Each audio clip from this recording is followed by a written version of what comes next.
हाँ जी बच्चों, ਅੱਜ ਆਪਾਂ ਬਿਲਕੁਲ ਹੀ ਨਵਾਂ ਯੂਨਿਟ ਸ਼ੁਰੂ ਕਰਨ ਜਾ ਰਹੇ ਹਾਂ। ਇਸ ਤੋਂ ਪਹਿਲਾਂ ਆਪਾਂ 4 ਯੂਨਿਟ ਕੰਪਲੀਟ ਕਰ ਚੁੱਕੇ ਹਾਂ,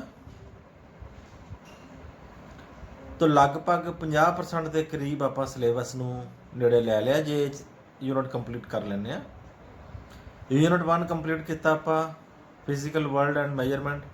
ਯੂਨਿਟ 2 ਬਹੁਤ ਇੰਪੋਰਟੈਂਟ ਸੀ, ਕਾਈਨੈਮੈਟਿਕਸ। ਤੀਜਾ ਯੂਨਿਟ ਲਾਜ਼ ਆਫ ਮੋਸ਼ਨ ਅਤੇ ਚੌਥਾ unit work, energy and power. तो ਅੱਜ ਪੰਜਵਾਂ ਯੂਨਿਟ ਨਵਾਂ ਯੂਨਿਟ ਸ਼ੁਰੂ ਕਰਨ ਜਾ ਰਹੇ ਹਾਂ, ਜਿਸ ਦਾ ਯੂਨਿਟ ਦਾ ਨਾਮ ਹੈ system of particles and rotational motion.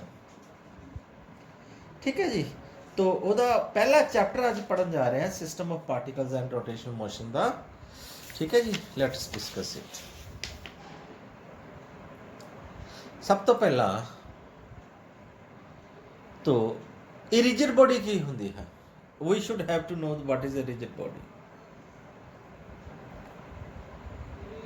Rigid body नाम तो क्लियर है, a body which do not change its shape and size during the motion. कहने तो मतलब है मोशन के दौरान जदों बॉडी मूव करे, जदों भी कोई बॉडी अपनी शेप और साइज नू चेंज नहीं करती है तो उस बॉडी नू असी रिजिड बॉडी कहने हैं। तो kinds of motion of a rigid body, there are 3 types of motion. पहली मोशन है pure translatory motion, pure translation motion. जो बॉडी स्ट्रेट लाइन च मूव करे, रेक्टिलिनियर ट्रांसलेशन है बॉडी दी, स्ट्रेट लाइन च बॉडी जा रही है ना, ਜਿਹੜੀ ਆਪਾਂ ਕਾਈਨੈਮੈਟਿਕਸ ਪढ़ ਚੁੱਕੇ ਹਾਂ, ਉਹ ਕਿਹੜੀ ਹੈ? Translational motion. Second type motion है pure rotational motion, pure rotational motion. Rotational ਦਾ ਮਤਲਬ ਬੋਡੀ ਇੱਕੋ ਥਾਂ ਤੇ ਖੜੀ ਹੋ ਕੇ, ਰਿਜਿਡ ਬੋਡੀ ਖੜੀ ਹੋ ਕੇ ਘੁੰਮ ਰਹੀ ਹੈ ਇੱਕ एक्सिस ऑफ रोटेशन के आले दुआले, इको थां ते खड़ी होकर बॉडी रोटेट कर रही है। वो ट्रांसलेटरी मोशन बिल्कुल भी नहीं है। लेकिन तीजी तरह की मोशन है, that is combination of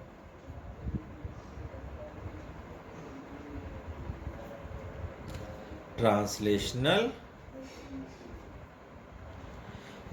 and rotational motion. मीनस जिमें आ बॉडी है, पेन है, जे इको थां ते खड़ा होकर घूमी जाए ये तो होगी रोटेशनल मोशन, जे बिना घूमे सीधा जाए ये होगी ट्रांसलेटरी मोशन। लेकिन जे दोनों तरह की मोशन होवे फ्रिक्शन दे करके कि बॉडी घूम भी रही है तो नाल अगे भी जा रही है, एक कंबाइंड मोशन होगी। उहदे च ट्रांसलेटरी मोशन भी है तो रोटेशनल मोशन भी है। ये 3 तरह की मोशन किसी भी रिजिड बॉडी दे विच हुंदी है। तो सब तो पहला टॉपिक है जिहड़ा वो है कॉन्सैप्ट ऑफ सेंटर ऑफ मास। ये बारे डिस्कस करना है, concept of centre of mass. This is very important. ਇਹਦਾ कॉन्सैप्ट बच्चों थानू बहुत ही पता होना चाहिए। तो डेफिनेशन क्या है सेंटर ऑफ मास की? बुक ਦੇ ਵਿੱਚ मैं सीधा रीड करदा। तो centre of mass of a body or a system. तो सिस्टम ते बॉडी च की फर्क है? Body is a rigid, system is a collection of particles.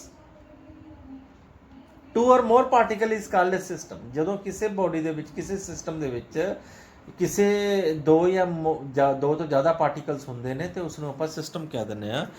तो centre of mass of a body or a system as a point at which the entire mass of the body is suppose to be concentrated. Centre of mass किहड़ा हुंदा है? जिथे पूरा mass body का या पूरा mass system का suppose किया जाता, मान लिया जाता कि उससे कंसनट्रेटेड है। If all the external forces acting on a body या फिर system are to be applied on the centre of mass, the state of rest or motion of the body of the system remains unaffected. कहने तो भाव है पूरी body के उत्ते जिन्नियां भी फोर्सिस लग रही ने, जो सारिया फोर्सिस आप सिर्फ सेंटर ऑफ मास से ला दिए तो जी मोशन बॉडी के पूरी बॉडी के मोशन आई है वो अनइफेक्टेड रही है, मीनस वो कोई चेंज नहीं होता। ठीक है, ये डेफिनेशन है centre of mass. Now let us derive an expression for centre of मास।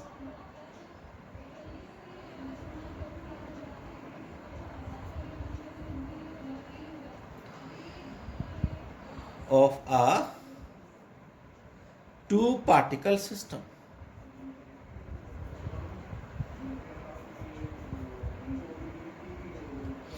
तो आप डेरिवेशन करते हैं टू पार्टिकल सिस्टम का सेंटर ऑफ मास की डेरिवेशन करके। हाँ जी, तो बच्चों ध्यान दो, अपने को कोऑर्डिनेट एक्सिस ने X axis, Y axis and तीजा एक्सिस है जेड एक्सिस। आपने को ए बॉडी है जिसका पोजीशन वेक्टर क्या है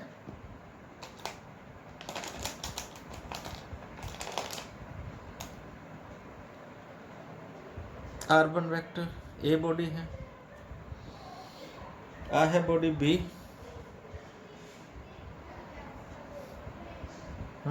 जिसका पोजीशन वेक्टर है R2 वेक्टर। ए बॉडी का मास दिता है साढ़े को M1, बी बॉडी का मास दिता है M2। तो आ line joining this two bodies.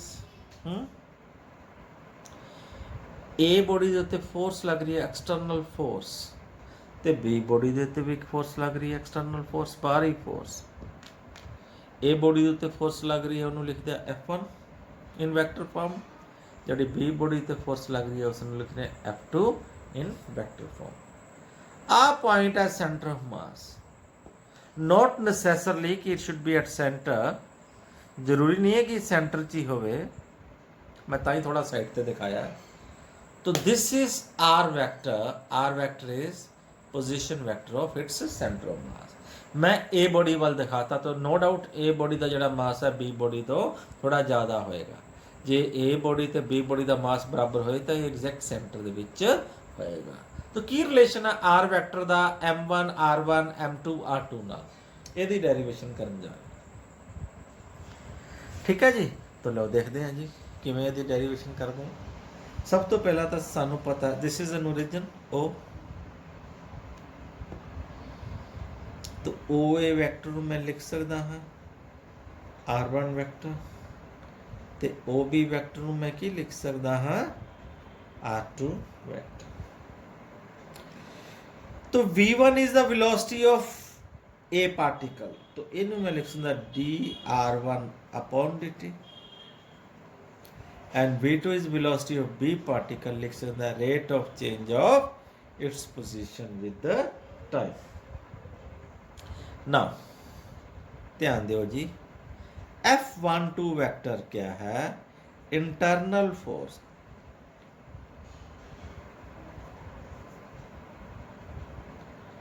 On M1 due to M2।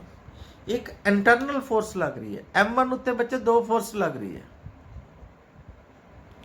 M1 उत्ते एक तो बाहरों फोर्स लग रही है F1, एक अंदरों फोर्स लग रही है F1। उसी तरह M2 उत्ते भी दो फोर्स लग रही है, एक तो लग रही है F21 force on 2 due to force on M2 due to M1। तो F21 क्या होएगी, internal force on M2 due to M1। now P1 is the momentum of first particle and P2 is the momentum of second particle। हाँ जी, असी पढ़ चुके हैं बच्चों, according to Newton second law of motion rate of change of momentum, that is dp1 upon dt, is equal to the total force acting on it.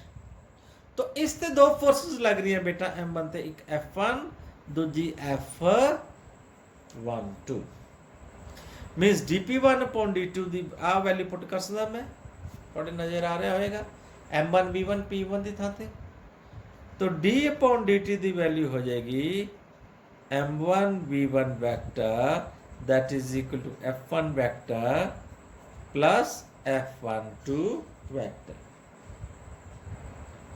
Similarly, I can write d upon dt of m2 into v2 vector is equal to f2 vector plus f21 vector. Now we can add these two equations.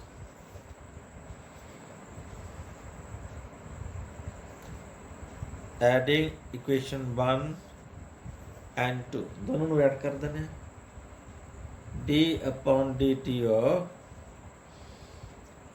m1 v1 plus d upon dt of m2 v2 is equal to f1 plus f12 plus f2 plus f21 ठीक है जी simple derivation है हाँ जी Newton's third law of motion आप पढ़ चुके हैं according to Newton's third law of motion f12 is equal to minus of f21 vector this shows f12 plus of f21 ਇਹਨਾਂ ਦੋਹਾਂ ਦਾ ਜੋੜ क्या ਹੋਏਗਾ 0 f12 ਤੇ f21 ਇਹਨਾਂ ਦੋਨਾਂ ਦੇ ਸਮ ਤਾਂ 0 ਹੋ ਜਾਏਗਾ then ਇਸ ਦੀ ਵੈਲਿਊ ਇੱਥੇ ਪੁੱਟ ਕਰ ਦਿੰਦੇ ਆ तो d upon dt of m1 v1 vector plus d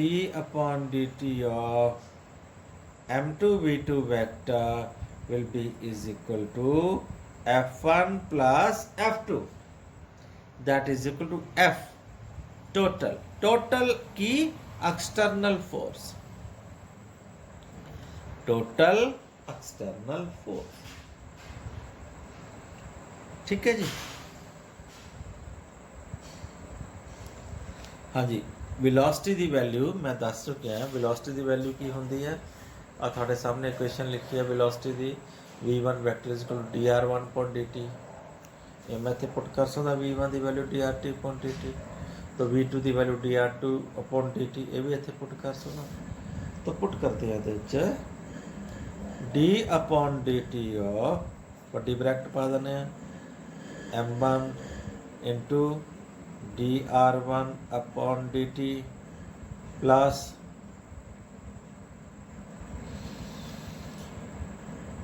m2 into dr2/dt ਇਹ ਮੈਂ ਕੀ ਕੀਤਾ d/dt ਕਾਮਨ ਕੱਢ ਲਿਆ ਦੋਨਾਂ ਚ ਇਹ ਹੋ ਜਾਏਗਾ एक्सटर्नल फोर्स से बराबर आ मास है ये भी अंदर जा सकता है क्योंकि कांस्टेंट ही है तो d/dt डेरिवेटिव भी बाहर आ सकता है d/dt ऑफ देखो ध्यान नाल मैं लिख सकता d/dt of m1 r1 vector plus m2 r2 vector फिर वड्डी ब्रैकेट बंद इनटू नेट फोर्स तो पहला डेरिवेटिव लिया फिर डेरिवेटिव लिया इनू डबल डेरिवेटिव कहने ਆਪਾਂ राइट तो मैं इत्थे लिख सकदा डबल डेरिवेटिव क्या d2/dt2 into m1 r1 vector plus m2 r2 vector किधर वो बराबर होएगा नेट एक्सटर्नल फोर्स से हाँ जी इत्थे मैं की कर रहा एक चीज़ ना मल्टीप्लाई कर रहे हैं किधर नाल m1 प्लस m2 ना मल्टीप्लाई कर रहे हैं डिवाइड कर रहे हैं तो उहदे नाल ही मल्टीप्लाई कर देना m1 प्लस m2 कितना जा सकता है give this equation number 3 Now, if whole mass is concentrated at the center of mass, that is C, then total mass of the system m1 plus m2 into double derivative of position vector of center of mass must be is equal to that force. Give this question number 4. ਇਹਨਾਂ ਦੋਨਾਂ ਨੂੰ compare ਕਰਨ ਤੇ r vector ਨੂੰ ਮੈਂ ਲਿਖ ਸਕਦਾ ਕਿਹਦੇ ਬਰਾਬਰ ਹੈ m1 r1 vector plus m2 r2 vector upon m1 plus m2. So this is the position vector of center of mass. Very important. ठीक है जी, इससे स्पेशल केसेस बन जाएंगे. Special case if m1 is equal to m2 is equal to m, जे दोनों masses बराबर हों then centre of मास कितने होएगा. इत्थे भी m लिख देने हैं r1 वैक्टर प्लस इत्थे भी m लिख सकते हैं r2 vector upon m plus m. तो m ਨੂੰ कॉमन ले लो. r1 vector plus r2 vector upon 2m. m ने m कटिया गया. तो इस केस ਦੇ ਵਿੱਚ ਸਾਡੇ ਕੋਲ centre of mass the position vector क्या आएगा. तो mean means exact at centre ਤੇ आएगा r1 प्लस r2 अपॉन 2. ये बच्चों कॉन्सेप्ट है सेंटर ऑफ मास का. ठीक है जी, उम्मीद है थानू समझ आ गया होएगा. Thank you, have a nice day.